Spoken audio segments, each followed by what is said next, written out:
Hey, welcome back. In the previous clip, I was explaining about the terminology that you're going to use.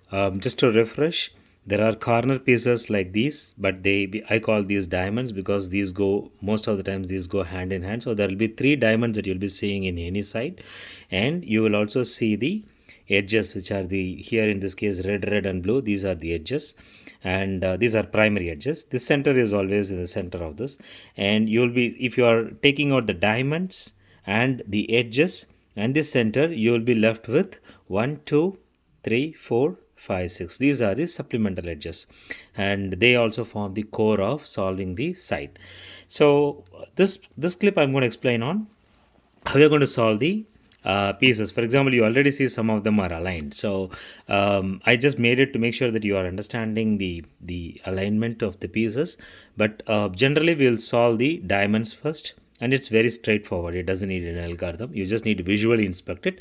As I said, any triangle, the corner has only three sides. So it can only fit into one of the four corners. So for example, if this is here, if it has only, let's say, green, blue and yellow, these are the three pieces, it cannot go in a place where there is a red.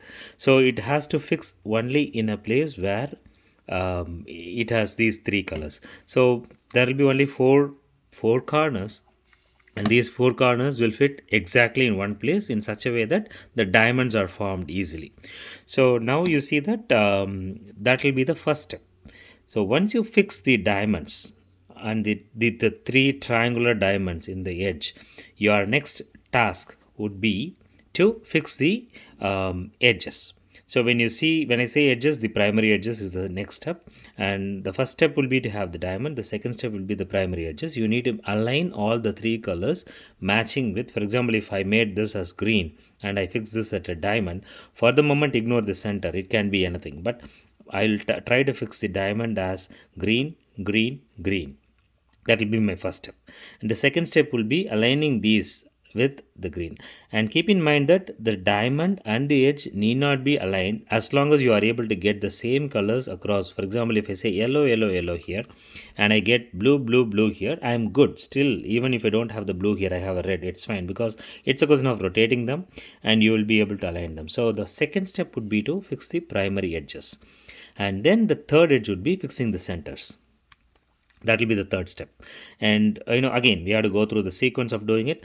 And after you are done with it, the fourth is always a left to you. It may not be following a rudimentary algorithms, or it may not be like a religiously followed step. It will be more of an intuitive step where you will look at the colors, because these supplemental edges has only two colors. For example, if I take this color, it has only red and yellow.